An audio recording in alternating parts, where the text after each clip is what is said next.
Welcome back, guys. In this video today, we will cover the shelf location feature inside CronySoft Back Office Store module.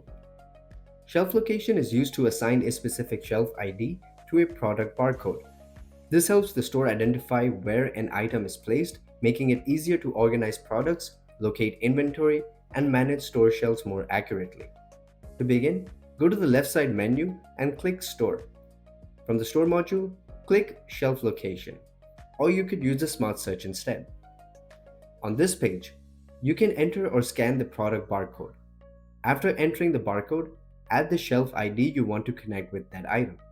For example, if the item is located on shelf number 220, you can enter that shelf ID and map it to the product. Once the barcode and shelf ID are entered, click Save. After saving, the system will show a confirmation message letting you know the shelf location has been updated successfully.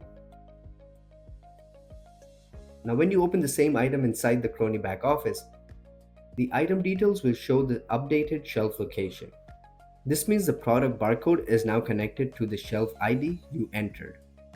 You can repeat this process for other items by scanning or entering the barcode, adding the correct shelf ID, and saving the update. This feature is helpful when stores want to keep track of where their products are placed, especially when managing larger inventory or organizing shelves by location. So again, go to the store, open shelf location, enter or scan the barcode, add the shelf ID, and save it.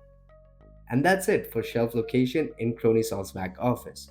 Once saved, the shelf ID will be available in the item details for easy references.